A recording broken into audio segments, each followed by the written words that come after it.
அங்குசம் நேயர்களுக்கு வணக்கம். நான் தான் உங்க டிகே பேசுறேன். இன்னைக்கு நம்ம எந்த விஷயத்தை பத்தி பேச போறோம் அப்படின்னா, செப்டம்பர் 22 விஷவாயு தாக்கி 2 பேர் இறந்துட்டாங்க. அதுதான் நம்ம திருச்சியில மிகவும் பரபரப்பாகவும், சோகத்தோடையும் பேசப்பட்ட ஒரு விஷயம். கொஞ்சம் ஆத்திரங்களோடையும், நிறைய கோவத்தோடையும் பேசப்பட்ட ஒரு விஷயம். அதை பத்தி தான் நம்ம பார்க்கலாம் வாங்க. செப்டம்பர் 22ஆம் தேதி நடந்த ஒரு விஷயத்த ஒவ்வொரு பத்திரிகையிலையும் எப்படி போட்டிருக்காங்க அப்படின்னா, 23ஆம் தேதி ஒரு பத்திரிகையில என்ன போட்டிருக்காங்கன்னா, இது மாதிரி 2 பேர் சேர்ந்து வேலை பார்த்துட்டு இருக்கும்போது உள்ள போயிட்டாங்க, விஷவாயு தாக்கி மயங்கிட்டாங்க. உள்ள போனவங்கள ரொம்ப நேரமாகி காணல, சத்தம் போட்டு வெளியில வரல அப்படின்றதுனால ஒரு உதவி பொறியாளர் ஜெகஜீவன் ராம், அப்புறம் இளநிலை பொறியாளர் பிரசாந்த் 2 பேரும் சேர்ந்து சத்தம் போட்டிருக்காங்க வரல அப்படின்றதுனால உடனே ஃபயர் சர்வீஸ்க்கு சொல்லி அவங்க உடலை மீட்டு எடுத்து ஹாஸ்பிட்டலுக்கு அனுப்பிட்டாங்க. அதுக்கப்புறம் பிரேத பரிசோதனைக்காக நம்ம துவாக்குடி அரசு ஆஸ்பத்திரியில் வச்சிருந்தாங்க அப்படின்ற மாதிரி சொல்லியிருந்தாங்க. அதுக்கப்புறம் 24ஆம் தேதி என்ன போட்டிருந்தாங்க அப்படின்னா பத்திரிகையில, இது மாதிரி இவங்க 2 பேரும் வேலை பார்த்துட்டு இருக்கும்போது இறந்துட்டாங்க. இவங்களுக்கு தேவையான உபகரணங்களை அந்த கான்ட்ராக்டர்ஸ் இந்த ப்ராஜெக்ட்ல உள்ளவங்க ப்ராப்பரா வழங்கல, அதாவது சேஃப்டி பர்பஸ் எக்யூப்மெண்ட் இவங்க எதுவுமே கொடுக்கல அப்படின்றதுனால இளநிலை பொறியாளர் பிரசாந்த் கந்தசாமி மேலையும், ப்ராஜெக்ட் மேனேஜரா இருக்கார் கந்தசாமி, இவர் மேலையும், சைட் இன்சார்ஜா இருந்த இளவரசன் மேலையும் கம்ப்ளைண்ட் பண்ணியிருக்காரு. உடனே திருவெம்பூர் போலீசார் அவங்க மேல வழக்கு தாக்கல் செஞ்சு அவங்கள அரெஸ்ட் பண்ணிட்டாங்க. எந்த வழக்கில் பதிவு செஞ்சிருக்காங்கன்னா, MS 2013 இந்த செக்ஷன்ல தான் அவங்களை அரெஸ்ட் பண்ணியிருக்காங்க. MS 2013 என்னன்னா 6/12/2013 தான் இவங்களுக்காக இயற்றப்பட்ட சட்டம். அது என்ன சட்டம்னா, மனித கழிவுகளை அகற்றுவதற்கு தொழிலாளர்களை அமர்த்துவது தடை செய்தல் மற்றும் மறுவாழ்வு சட்டம். இந்த சட்டத்தில் தான் அவங்களை அரெஸ்ட் பண்ணிட்டாங்க. அதாவது அரெஸ்ட் பண்ணது 2 பேர்த்தையுமே அரெஸ்ட் பண்ணல, இளவரசனை மட்டும்தான் அரெஸ்ட் பண்ணியிருக்காங்க. ப்ராஜெக்ட் மேனேஜராக இருந்த கந்தசாமி தலைமறைவாக இருக்காரு. அவங்கள தேடிட்டு இருக்கதா சொல்லி கொடுத்துருக்காங்க. அதுக்கப்புறமா இவங்க பாதிக்கப்பட்டவங்களுக்கு கம்யூனிஸ்ட், டைஃபி இவங்கெல்லாம் சேர்ந்து போராட்டம் பண்ணி ஒரு சில விஷயத்தில் அவங்களுக்கு நஷ்டஈடு வாங்கி கொடுத்துருக்காங்க அப்படின்ற மாதிரியும் சொல்லியிருக்காங்க. எவ்வளோ நஷ்டஈடு அப்படின்னா, இவங்க ரவி புதுக்கோட்டையை சேர்ந்தவர் இருக்கார்ல, அவருக்கு 10 லட்ச ரூபாய் ரொக்கமாகவும் 20 லட்சம் செக்காகவும் கொடுத்துருக்காங்க. அதே மாதிரி சின்ன சேலத்தை சேர்ந்த பிரபு, இவருக்கு 10 லட்ச ரூபாய் பணம் அவங்களோட உறவினரான சித்தப்பா கிட்ட கொடுத்துருக்காங்க. ஏன்னா அவங்களுக்கு அப்பா அம்மா யாரும் கிடையாது அப்படின்றதுனால பேலன்ஸ் 20 லட்சத்துக்கான செக்கை அவங்களோட ப்ராப்பர் டாக்குமெண்ட் காட்டி வாங்கிக்க சொல்லியிருக்காங்க. இதெல்லாம் ஓரளவு உண்மைதான். ஆனால் இதையும் தாண்டி ஒரு சில விஷயங்கள் நம்மக்கிட்ட இருக்குது. நம்ம நேரடியாக களத்தில் போய் அந்த மக்கள்கிட்ட சந்தித்து பேசும்போது என்னென்ன சொன்னாங்க அப்படின்ற ஒரு விஷயத்த உங்கள்கிட்ட நேரடியாகவே சொல்கிறேன். குறிப்பாக அந்த இடம் எப்படி இருந்தது, அங்கே எந்த விஷயத்தில் என்ன நடந்துச்சு அப்படின்றத, அந்த எந்த மேன் ஹோலு, எந்த கிணறு அப்படின்றதையும் சைடில் வீடியோ போயிட்டுருக்கு, நீங்கள் அதில் பார்த்து தெரிஞ்சுக்கங்க. அதாவது திருவெரும்பூர் ஏரியாவில் 40, 41, 42ன்ற ஒரு 3 வார்டு. அதாவது எப்படின்னா, பிரகாஷ் நகர், நியூ டவுன், பாலாஜி நகர்ன்ற இந்த 3 வார்டில் பார்த்தீங்கன்னா, இது எல்லாத்தையும் செப்டி டேங்கை கனெக்ட் பண்ணுற மாதிரி ஒரு பெரிய ஒரு ட்ரைனேஜ் ரெடி பண்ணிட்டு இருக்காங்க. பெரிய ட்ரைனேஜ் ரெடி பண்ணி அதுக்கான கிணறையும் அங்கே வச்சுருக்காங்க. அந்த கிணறு எங்கே வைக்கணும் அப்படின்னு பிளான் பண்ணியிருக்காங்க அப்படின்னா, பிரகாஷ் நகரில் பிளான் பண்ணியிருக்காங்க, அப்புறம் நியூ டவுனில் பிளான் பண்ணியிருக்காங்க. அங்கே எங்கேயுமே மக்கள் வைக்க விடாதனால இங்கே நியூ டவுனில் எக்ஸ்டென்ஷன் ஏரியா கிட்ட கார்மல் கார்டன்ற ஒரு ஏரியாவில் கவர் வாய்க்கால் பக்கத்தில் ஒரு மிகப்பெரிய ஒரு கிணறு, 25 அடி ஆழத்துலையும் 30 அடி நீளத்துலையும் பயங்கரமான ஒரு கிணறு போட்டிருக்காங்க. இது என்ன கிணறுனா, தண்ணி தொட்டி கிடையாது, செப்டி டேங்காக கட்டப்பட்ட ஒரு கிணறு. இதில் எங்கெங்கே உள்ள ட்ரைனேஜ்லாம் இங்கே சேரும் அப்படின்னா, இந்த பக்கம் பிரகாஷ் நகர், நியூ டவுனு இது மாதிரி ஏரியாக்கள்லேருந்து வர ட்ரைனேஜ் இங்கே வர மாதிரியே இருக்கும். திரும்ப பாலாஜி நகருக்கு இங்கேருந்து ஃபுல்லாகவே கொண்டு போய் அங்கே சேர்க்குற மாதிரியும் மிகப்பெரிய ஒரு குழாய் அடியில் போட்டும் அது மேலே இங்கே தொட்டியை கட்டி திரும்ப மறுபடியும் இங்கே இருக்க ட்ரைனேஜ்லாம் அதில் போய் சேர்ந்து திரும்ப மிக்ஸ் ஆகி அங்கே போகிற மாதிரி ஓவர் ஃப்ளோ ஆகிறது டைரெக்டாக அந்த கவர் வாய்க்காலில் வழிகிற மாதிரி போட்டிருக்காங்க. இந்த ப்ராஜெக்ட் பிளான் பண்ணது என்னவோ சரிதான், ஆனால் இந்த ப்ராஜெக்ட்டு எப்படி பண்ணணும், என்ன பண்ணணும் அப்படின்றது கவர்மெண்ட்டுக்கு தெரியாமலாம் இருக்காது. ஆனால் ஒரு திட்டத்தை கொண்டு வந்தால் அது மக்களுக்கு எந்த வகையிலையும் பாதிப்பு இல்லாமல் இருக்கணும் அப்படின்றது எல்லாரோடைய வேண்டுகோள் தான். ஏன்னா அந்த மக்கள் அதை தான் சொல்கிறாங்க. நேரடியாக போய் கேட்டப்போ அங்கே உள்ள மக்களோட வீட்டு வாசலுக்கு நேராக மிகப்பெரிய ஒரு கிணறு கட்டிருக்காங்க. அது தொட்டின்னு கூட சொல்ல முடியாது, மிகப்பெரிய ஒரு கிணறு, 25 அடி ஆழத்துலையும் 30 அடி நீளத்துலையும் பயங்கரமாக கட்டியிருக்காங்க. அந்த தொட்டியில் பார்த்தீங்கன்னா ப்ரெஷர் வால்வு டேரெக்டாக எங்கே போகணும், எந்த டைமில் எதை ஓப்பன் பண்ணணும் அப்படின்ற மாதிரிலாம் ஃபிக்ஸ் பண்ணியிருக்காங்க. ஏன்னா இதை தடுக்கிறதுக்கு அங்கே உள்ள மக்கள் நிறைய போராடி பார்த்தாங்க, ஆனால் இருந்தாலும் நடக்கலை. அரசாங்கத்துலேயும் நிறைய மனுவும் கொடுத்து பார்த்துருக்காங்க. நிறைய மனு கொடுத்து பார்த்தோம், அது இருந்தால் உங்களுக்கு என்ன ஆக போகுது, இல்லை இந்த பிரச்சனை இந்த தொட்டியினால் உங்களுக்கு எந்த பிரச்சனையும் வராது, எதுவும் வராமல் நாங்கள் பார்த்துக்குறோம் அப்படின்ற மாதிரி கொடுத்துருக்காங்க. ஏன்னா அது வச்சதுனால அவங்களுக்கு ஒவ்வொரு டைமும் ஒவ்வொரு நாளுமே பயம் கொடுத்துக்கிட்டு, ஏன்னா வீட்டுக்கு பக்கத்தில் அவ்வளோ பெரிய பள்ளத்தை கொடுக்கும்போது, ஏன்னா இருக்க ட்ரைனேஜ் எல்லாமே அங்கே தான் சேரும். இப்போ கூட ரீசெண்டாக பாலாஜி நகரில் உள்ள செப்டி டேங்க் தண்ணியெல்லாம் மறுபடியும் இங்கே உள்ளே ரொம்ப வலிஞ்சு அந்த ஏரியாவே ஃபுல்லாக அதிகமான கொசு கிடைக்கிறதா மக்கள் சொல்லிட்டு தான் இருக்காங்க. இதில் ஓவர் ஃப்ளோ ஆகிறது இந்த கவுர் வாய்க்காலில் போய் கனெக்ட் ஆகும்னு சொல்கிறாங்க. அந்த கனெக்ட் ஆகிற வால்வையும் கட் பண்ணிட்டாங்க அப்படின்னு சொல்கிறாங்க. இந்த கனெக்ட் ஆகிற வால்வை கட் பண்ணிட்டாங்க அப்படின்ற ஒரு விஷயத்த ஏன் சொன்னேன் அப்படின்னா, இது எந்த இன்சிடென்ட்டுக்கு அப்புறம் நடந்துச்சுன்னா, ரவி, பிரபு இவங்க இறந்ததுக்கு அப்புறம். இந்த ரவி யாரு, பிரபு யாரு, அங்கே நடந்தது என்ன, ரவி அப்படின்றவர் புதுக்கோட்டையை சேர்ந்தவர், பிரபு அப்படிங்கிறவர் சின்ன சேலத்தை சேர்ந்தவங்க. இவங்க 2 பேருமே ஒப்பந்த அடிப்படையில் ஒரு கான்ட்ராக்டர் கிட்ட வேலை பார்க்குறாங்க. எந்த கான்ட்ராக்டர், என்ன ப்ராஜெக்ட் அப்படின்னா, நம்ம திருச்சி மாநகராட்சி 40வது வார்டில் இருக்கக்கூடிய இந்த பாதாள சாக்கடை திட்டத்தில் கான்ட்ராக்ட் எடுத்திருக்கவங்க கிட்ட இவர் வேலை பார்க்குறாங்க 2 பேர். இவங்களோட வேலை என்ன, இவங்களோட நேச்சர் ஆஃப் ஒர்க் என்ன? ட்ரைனேஜ் க்ளீன் பண்ணுறதா? இல்லை. ஏன்னா எல்லாருமே அதான் நினச்சிட்டு அவங்க எல்லா இடத்துலையும் ட்ரைனேஜுக்காக ஹோல் போட்டு ரெடி பண்ணிட்டு இருக்காங்க. அந்த ஒவ்வொரு ஹோல்லையுமே பைப் ஃபிக்ஸ் பண்ணுறது மட்டும்தான் இவங்களோட வேலை. இவங்களை வற்புறுத்தி க்ளீன் பண்ண சொல்லி அந்த கொலைக்கு இவங்களே காரணமாயிருக்காங்க. அது ஒரு விபத்துனே சொல்லலாம், அது ஒரு கொலைன்னு தான் சொல்ல முடியும். ஏன் இப்படி சொல்கிறேன் அப்படின்னா, சரி அந்த கிணறு 25 அடி ஆழத்துக்கு கட்டியிருக்காங்கன்னு, அது அந்த ஸ்ட்ரீட்டோட என்ட்ரன்ஸில் உள்ள நுழைஞ்சுன்னு வச்சுக்கோங்க, கடைசியில் டெட் எண்டில் பார்த்தீங்கன்னா இந்த கவுர் வாய்க்கால்னு சொல்கிற அந்த வாய்க்கால் ஓடிட்டுருக்கும். அதை ஒட்டி 25 அடி ஆழத்தில் அந்த கிணறை தோண்டி வச்சுருக்காங்க. இந்த கிணறை தோண்டி வச்சு அதுக்கும் அண்டர் கிரவுண்டில் பார்த்தீங்கன்னா கரெக்டாக ஒரு 5 அடி டயா, அதாவது 5 அடி சுற்றளவில் ஒரு மிகப்பெரிய பைப்பு அடியில் இங்கே நியூ டவுனில் இருந்தும் பிரகாஷ் நகரில் டைரெக்டாக பாலாஜி நகருக்கு கனெக்ட் ஆகிற மாதிரி ஒரு மிகப்பெரிய ஒரு குழாய் போட்டிருக்காங்க. அந்த குழாயிலனா இங்கே உள்ள எல்லா கழிவுகளும் டைரெக்டாக பாலாஜி நகர் போகிற மாதிரி வச்சுருக்காங்க. ஏன்னா பாலாஜி நகர் போகிறோன்னா, பாலாஜி நகர் அப்படிங்கிறது ஒரு மேடான பகுதி, இங்கே நியூ டவுன் வந்து அதோட பள்ளமான பகுதி. இங்கேருந்து அந்த இடத்துக்கு போகிறதுக்கு டைரெக்டாக ஃப்ளோவில் போகாது அப்படின்றதுக்காக மோட்டார் பம்ப் எல்லாம் ஃபிக்ஸ் பண்ணி ரெடியாக வச்சுருக்காங்க. ஆனால் இதில் இவர் இறந்துருந்தார்ல ரபியும் பிரபுவும், அந்த மேன்ஹோலுக்கும் இந்த மேன்ஹோலுக்கும் என்ன டிஃப்ரென்ஸ் அப்படின்னு பார்த்தீங்கன்னா, ஃபஸ்ட்டு என்னென்னா இந்த ப்ராஜெக்ட்லாம் ரன் பண்ணி இந்த நியூ டவுனு, இந்த பிரகாஷ் நகர், இந்த இடத்துலலாம் மேன்ஹோல்லாம் ரெடி பண்ணி பைப்லாம் ரெடி பண்ணி ஃபிக்ஸ் பண்ணிட்டாங்க. அதே மாதிரி இந்த பக்கமும் பார்த்தீங்கன்னா கார்மல் கார்டன்லையும் எல்லா பக்கமும் பைப்லாம் ஃபிக்ஸ் பண்ணி ரெடி பண்ணிட்டாங்க. அப்போ அந்த சைடு உள்ள வாட்டர் எல்லாமே டைரெக்டாக அந்த கிணறுக்கு வந்துடுது. இந்த சைடு உள்ள வாட்டர் எல்லாமே இந்த சரௌண்டிங்கில் இருக்குது. ஆனால் இது இந்த கிணறுக்கு போகாமல் இவங்க உளுந்து இறந்தாங்களா அந்த ஒரு மேன்ஹோலை உள்ளே எதுவும் தண்ணி போயிடக்கூடாது அப்படின்றதுக்காக மண்ணை போட்டு அடைச்சி வச்சுருக்காங்க. மண்ணை போட்டு அடைச்சி வச்சதுக்கப்புறம் இந்த இடத்துல என்ன நடக்குது அப்படின்னு, அந்த பக்கம் இருக்கிற தண்ணியும் சரி, இந்த பக்கம் இருக்கிற தண்ணியும் சரி, அந்த ஏரியாவில் ஓவர்ஃப்ளோ ஆகி மக்கள் எல்லாத்துக்குமே அவதிப்படுற மாதிரி சூழ்நிலை ஆகிப்போச்சு. அதுக்கப்புறம் என்ன நடக்குது அப்படின்னா, இந்த கார்பரேஷனில் என்ன பண்ணுறாங்கன்னா, இது மாதிரி ஓவர்ஃப்ளோ ஆகும்போதெல்லாம் அப்பப்போ ஏரியாவுக்குள்ளேயே திறந்து விட்றதா அந்த மக்கள் சொல்கிறாங்க. அதை சொல்லியும் ரொம்ப வருத்தப்படுறாங்க. இது மாதிரி டைரெக்டாகவே இவங்களே அந்த வால்வை திறந்து விட்டுறாங்க, நாங்கள் எங்களால் பக்கத்தில் இருக்க முடியல அப்படின்னு சொல்கிறாங்க. ஸோ இந்த வால்வையும் அந்த வால்வையும் கனெக்ட் பண்ணுற பகுதியும் தான் நடுவில் அந்த மேன்ஹோல் சொன்ன இவங்க இறந்து போன ஹோல். அந்த இறந்து போன மேன்ஹோலில் மண் நிறையா இருக்குது, அந்த மண்ணை வெளில எடுக்கணும் அப்படின்னு சொல்கிறதுக்காக நார்மலாக அந்த இடத்துக்கு என்ன யூஸ் பண்ணணும்னா ப்ராப்பராக யூஸ் பண்ணுற மிஷின் தான் யூஸ் பண்ணணும். ஆனால் இதில் சம்மந்தப்பட்ட ஆட்கள் யார் யார் இருக்காங்கன்னு அந்த மக்கள் யார் யாரை சொன்னாங்கன்னா, ப்ராஜெக்ட் மேனேஜராக இருந்தார்ல கந்தசாமி, தலைமறைவில் இருக்கார்ல, அவரை சொல்லியிருக்காங்க. அப்புறம் இப்போ அரெஸ்ட் பண்ண இளவரசனே சொல்லியிருக்காங்க. ஆனால் இதுக்கு முன்னாடி இந்த ப்ராஜெக்டில் ஸ்டார்டிங்கில் சைட் இன்சார்ஜாக இருந்தவர் டேவிட் தான். டேவிட் ஒரு 3 மாதம் இருந்திருக்காரு. அதுக்கப்புறம் இந்த இளவரசன் கண்டினியூ பண்ணியிருக்காரு. இந்த இளவரசனுக்கு அப்புறம் மறுபடியும் இந்த டேவிட்டும் வந்திருக்காரு, அந்த ஸ்பாட்டில் இருந்திருக்காரு. ஸோ இந்த டேவிட்டையும் விட்டுட்டாங்க, ஆனால் இவர் இலவசனை மட்டும் அரெஸ்ட் பண்ணிட்டாங்க அப்படின்ற மாதிரி அந்த மக்கள் சொல்கிறாங்க. ஆனால் டேவிட்டுங்கிறவர் அங்கே இருக்க லேபர்ஸ் எல்லாரையுமே மரியாதை இல்லாமல் ட்ரீட் பண்ணுவார், ஒரு ஆபாசமான வார்த்தைகளை சொல்லி திட்டுவார், கட்டாயப்படுத்தி ஒரு சில வேலைகளை வாங்குவார் அப்படின்ற மாதிரி அவங்க சொல்கிறாங்க. அதன் அடிப்படையில் தான் இவங்களையும் வர வச்சு இந்த மண் அள்ளுறதுக்கு ரொம்ப கட்டாயப்படுத்தி உள்ளே இறக்கியிருக்காங்க அப்படின்றது மாதிரி சொல்கிறாங்க.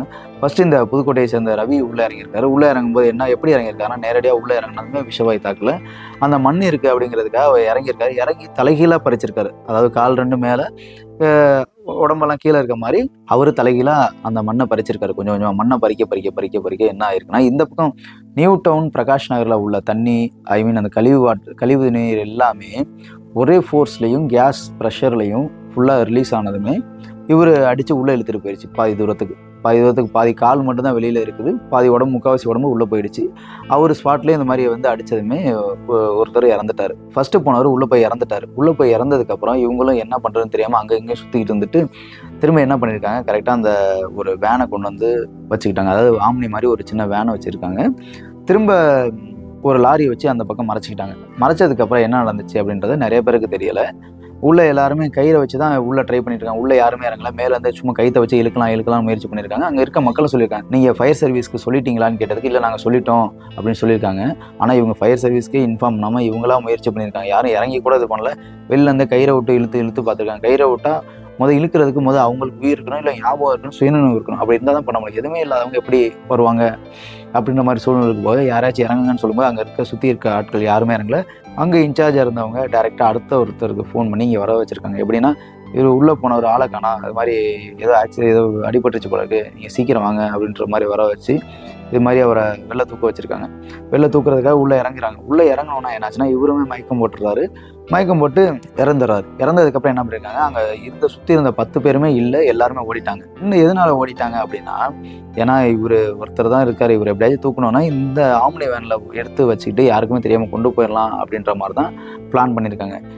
ஏன்னா இப்போ இவர் உள்ள விழுந்ததுமே 2 பாடியை வச்சுட்டு நம்மளால் எதுவும் பண்ண முடியாது, எதுவும் சொல்லி ஏமாற்ற முடியாது அப்படின்றதுனால இவங்க டைரெக்டாக அதுக்கப்புறமா தான் ஃபயர் சர்வீஸ்க்கு ஃபோன் பண்ணி இது மாதிரி ஆயிடுச்சு அப்படின்ற மாதிரி சொல்லி வர வச்சுருக்காங்க. அதுக்கப்புறம் ஃபயர் சர்வீஸ் வந்து ஒரு 1/2 அன் ஹவரில் அவங்க பாடியை ரெஸ்கியூ பண்ணிட்டாங்க சேஃப்டி பர்பஸோடு போயிட்டு. இது மாதிரி ஒரு 2 வருஷத்துக்கு முன்னாடி பாதாள சாக்கடைகள் விஷயமா பண்ணிகிட்டு இருக்கும்போது ஒருத்தர் இது மாதிரி இறந்துட்டார், அவரை இது மாதிரி காரில் யாருக்கும் தெரியாமல் வச்சு எடுத்துகிட்டு போயிட்டு ஏதோ பண்ணிட்டாங்க அப்படின்றத சொன்னாங்க. ஸோ அதே கான்செப்ட் தான் இங்கேயும் ஃபாலோ பண்ண ட்ரை பண்ணியிருக்காங்க. ஏன்னா ஒருத்தர் தான் இறந்துட்டார், இவரை யாருக்கும் தெரியாமல் தூக்கியாச்சுன்னா மயக்கமாக இருக்காருன்னு சொல்லி காரில் தூக்கி போட்டு எடுத்துகிட்டு போயிடலாம் அப்படின்ற மாதிரி டோட்டல் பிளானில் இருந்திருக்காங்க. இப்போ இன்னொருத்தரும் உள்ளே போய் இறந்தோன்னே இவங்களுக்கு என்ன பண்ணுறதுன்னு தெரியாமல் எல்லாருமே அங்கங்கே பிச்சுக்கிட்டு ஓடிட்டாங்க, தலையில் அடிச்சுக்கிட்டு. ஐயோ என்ன பண்ணுறதுன்னு தெரியாமல் அங்கேருந்து காரு வேனு எல்லாத்தையும் எடுத்துகிட்டு போயிட்டாங்க. ஆனால் அங்கங்கே ஒரு 2 பேரை மட்டும் வச்சுட்டு என்ன நடக்குதுன்னு பார்க்குறதுக்கு ஒரு 2 பேரை மட்டும் விட்டுட்டு போயிட்டாங்க. அதுக்கப்புறம் ஃபயர் சர்வீஸ் வந்ததுக்கப்புறம் தான் வந்தாங்க அப்படின்ற மாதிரி அந்த மக்கள் சொல்கிறாங்க. ஏன்னா சொல்லப்போனால் இது வந்து ஒரு நடந்த விபத்து மாதிரி தெரியல, ஒரு கொலை அப்படின்ற மாதிரி தான் இருக்குது.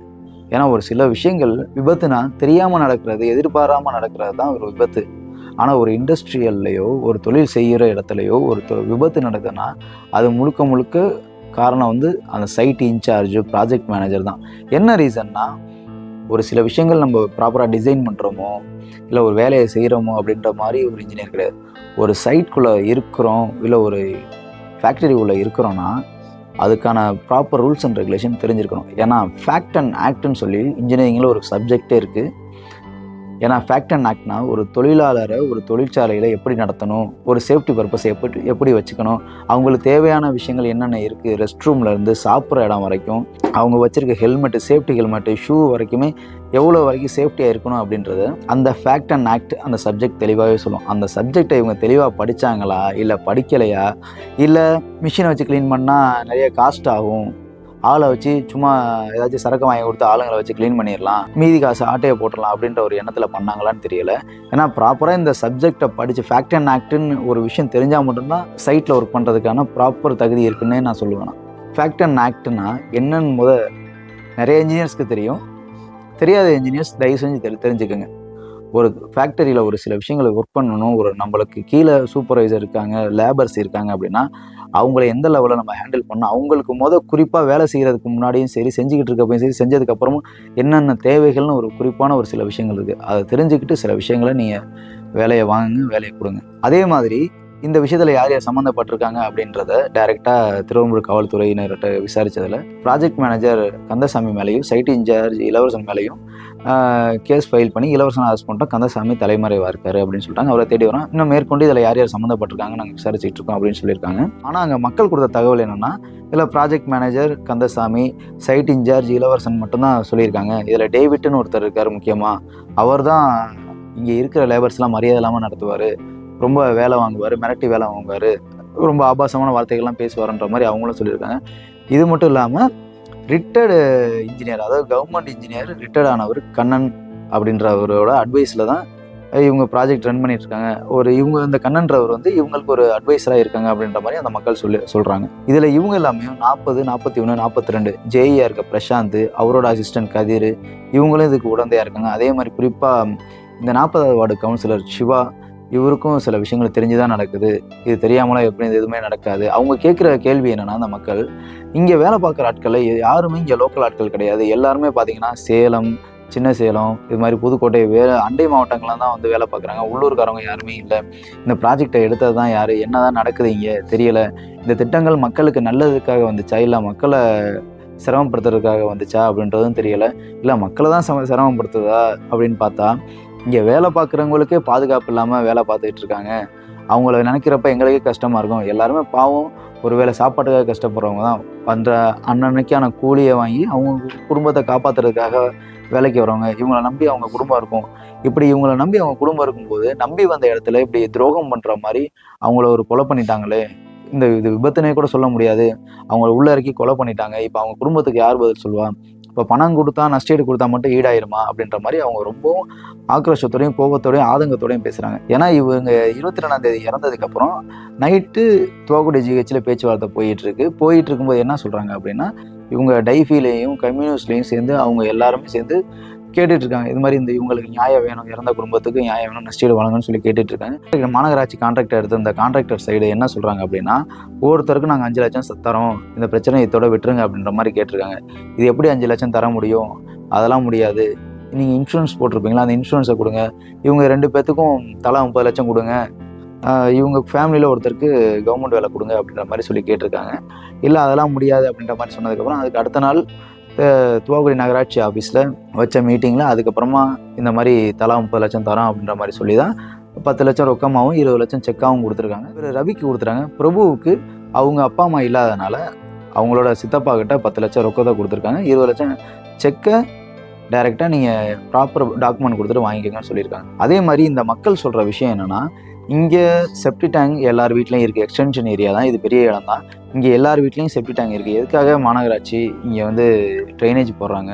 இப்போ எல்லாருமே இந்த ட்ரைனேஜில் எல்லார் வீட்டு செப்டி டேங்கை கனெக்ட் பண்ணணும் அப்படின்ற ஒரு பிளான் பண்ணி எல்லார் வீட்டுக்கும் வலுக்கட்டாயமாக ட்ரைனேஜ் கனெக்ஷன் கொடுத்துருக்காங்க அப்படின்ற மாதிரி சொல்கிறாங்க. அந்த ட்ரைனேஜ் கனெக்ஷனுக்கு ஒரு 40,000லேருந்து 60,000 வரைக்கும் ஒவ்வொரு வீட்லேயும் பணம் வாங்கியிருக்காங்கன்னு சொல்கிறாங்க. இது மட்டும் இல்லாமல் ஆரம்பத்தில் ஒரு பிஃபோர் டெபாசிட் அமௌண்ட் மாதிரி ஒவ்வொருத்தர்கிட்டையும் 12,500, ஒரு சிலர்கிட்ட 6,000 இது மாதிரியும் சில அமௌண்ட் வாங்கியிருக்காங்க அப்படின்ற மாதிரி சொல்கிறாங்க. இது எல்லாமே நேரடியாக மக்கள் நம்மக்கிட்ட சொன்ன கருத்து தான். இந்த விஷயங்கள்லாம் இருக்கட்டும், ட்ரைனேஜுக்காக இவ்வளோ பணம் வாங்குறாங்க, அது வாங்குறாங்க, இது வாங்குறாங்களா, அதெல்லாம் 1000 பிரச்சனை, அது அடுத்த பிரச்சனை. சரியா?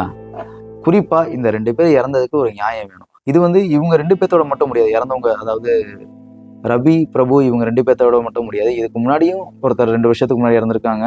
அவரை யாருக்குமே தெரியாமல் கொண்டு போய் அதை பண்ணிட்டாங்கன்னு சொல்கிறாங்க.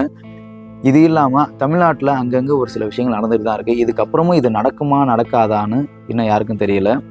இது மாதிரி உங்களுக்கு தெரிஞ்சு யாராச்சும் வீட்டில் செப்டி டேங்க்லேருந்து ஒரு ட்ரைனேஜ் க்ளீன் பண்ணுறது வரைக்கும் யாரையாச்சும் உள்ள ஆட்களை இறக்கி வேலை வாங்கினாங்கன்னா தயவு செஞ்சு அங்கே இருக்க போலீஸ் ஸ்டேஷனில் மக்களே நேரடியாக போய் கம்ப்ளைண்ட் பண்ணுங்கள். ஏன்னா இது மாதிரி தொடர்ந்து சில சம்பவங்கள் நடந்துகிட்டே இருக்க மக்கள் எல்லாருக்குமே வருத்தங்களும் இருக்குது, கஷ்டமும் இருக்குது, குறிப்பாக நிறைய ஆதங்கம் இருக்குது. ஏன்னா இது விபத்துலேயே சேராது, கொலை தான். ஏன்னா உனக்கே தெரியும், உள்ளே போனால் செத்துருவான்னு தெரியும், எதுக்கு நீ அனுப்புகிற? நேரடியாக உன்னால் நார்மலாகவே மாட்டோட வேஸ்ட்டோ இல்லை நாயோட வேஸ்ட்டையோ பார்த்து சும்மா அந்த ஸ்மெல்லு வந்தாலே நார்மலாகவே ஒரு மனுஷனால தாங்க முடியாது, மூக்கை பொத்திட்டு போகிறான். அவ்வளோ பெரிய ட்ரைனேஜ் இருக்கிற ஊறுபட்ட கழிவு எல்லாமே அங்கே தான் இருக்குது. அந்த கழிவுகளில் உருவாகிறதா மீத்தேன் கேஸ். இந்த கேஸோட எஃபெக்ட் எந்த அளவுக்கு இருக்கும் தெரியுமா? ஒரு தீக்குச்சி கொளுத்துனா ஃபயர் ஆகும், அந்த அளவுக்கு இருக்கும் எஃபெக்ட். அந்த கேஸ் ஃபுல்லாக டைரெக்டாக லங்ஸில் பாதித்து மூக்கில் போய் மூளையில் பாதிக்கும் போது ஒருத்தர் நேரடியாக இறந்துருவாங்க. இது தெரிஞ்சும் ஒருத்தரை நீங்கள் உள்ளே இறக்குறீங்கன்னா அப்போ இது மாதிரி நிறைய நடந்துகிட்டு இருக்குது. நம்ம ப்ராஜெக்ட் எடுத்துருக்கோம், அந்த ப்ராஜெக்டில் நம்ம தான் சம்பாதிக்கணும், இவங்களுக்கெல்லாம் டெய்லியும் தினக்கூலியை கொடுத்தே முடிச்சிடலாம் அப்படின்னா அப்புறம் எதுக்காக நீங்கள் வேலை எடுக்கணும்? அப்போ அப்போல இறங்கி வேலை பார்க்கணும். அவங்களுக்கான சேஃப்டி பர்பஸ் நீங்கள் எல்லாமே கொடுத்துருக்கணுமே. மாஸ்க்கு, ஆக்சிஜன் இது எல்லாமே கொடுத்து தானே உள்ளே இறக்கிருக்கணும். இல்லை இதுக்கான மிஷின்ஸ் தான் இருக்கு, ப்ரெஷர் பண்ணி வெளில எடுக்கிறதுக்கு அதை யூஸ் பண்ணலாமே, ஏன் அதை யூஸ் பண்ணல? இது ஒன்றும் விபத்துன்னு சொல்லி நீங்கள் எதுவுமே தட்டி கழிச்சிட முடியாது. காவல்துறையினர் வழக்கு பதிவு பண்ணிட்டாங்க, இது கொலை தான் அப்படின்ற மாதிரி. ஏன்னா ஒருத்தர் தெரிஞ்சே உள்ளே இறக்கிருக்கீங்கன்னா இது கொலை தான் அப்படின்ற மாதிரி காரணம் நேரடியாக வழக்கு பதிவு பண்ணிட்டாங்க. இவரை இளவரசனாக அரெஸ்ட் பண்ணிட்டாங்க, கந்தசாமி தேடிட்டு இருக்காங்க. இன்னும் மேலே விசாரிச்சுட்டு இருக்காங்க இதில் யார் யாரெல்லாம் இருக்காங்கன்ட்டு. இப்போ நம்ம சொன்ன பேர் டேவிட்டு, ரிட்டையர்டு இன்ஜினியர் கண்ணன், இவங்க எல்லாமே இதில் இருக்காங்க அப்படின்னு மக்கள் சொன்ன கருத்து. ஆனால் நம்ம போலீஸ் தரப்பில் என்ன சொல்லியிருக்காங்கன்னா, Kandasamy project manager, site incharge Ilavarasan arrest பண்ணியாச்சு, கந்தசாமி தலைமறைவாக இருக்கார். மேற்கொண்டு இதில் என்னென்ன விஷயங்கள் இருக்குது, யார் யார் சம்மந்தப்பட்டிருக்காங்க நாங்கள் விசாரிச்சுட்டு வரோன்னு சொல்லியிருக்காங்க. மீண்டும் இது மாதிரி விஷவாயு தாக்கி இறந்து போகிறதோ, கழிவுநீர் தொட்டியில் இறந்து போகிறதோ, இது மாதிரி வடிகால் வாய்க்காலில் இறந்து போகிறதோ வேண்டாம், எல்லாருமே தவிர்த்துருவோம். இது மாதிரி மற்ற ப்ராஜெக்ட் வெளியில் மற்ற இன்ஜினியர்ஸ் நீங்கள் எடுத்திருந்தாலும் இல்லை மற்ற சிட்டியில் மாநகராட்சி கான்ட்ராக்டை எடுத்திருக்கவங்களுக்கும் சரி, இது மிகப்பெரிய ஒரு ரெக்வஸ்ட்டாக வைக்கிறேன். தயவு செஞ்சு துப்புரவு பணியாளர்களை இது மாதிரி விஷயத்தில் ஈடுபடுத்தாதீங்க. அதுவும் இல்லாமல் ஒருத்தர் எந்த வேலைக்கு வந்திருக்காங்களோ அந்த வேலைக்கு தயவு செஞ்சு பயன்படுத்துங்க. அதே மீறி ஈடுபடுத்துறதுக்கு முன்னாடி அவங்களுக்கான தேவையான ஒரு உபகரணங்களை கொடுக்கணும். அவங்கள அந்த வேலைக்கு அமர்த்துவதே சட்டப்படி தப்பு. அதுக்கான மிஷின்ஸ் நிறையா வந்துருச்சு. தயவு செஞ்சு மிஷின்ஸை பயன்படுத்துங்க, மனித உயிர்களை கொன்றாதீங்க.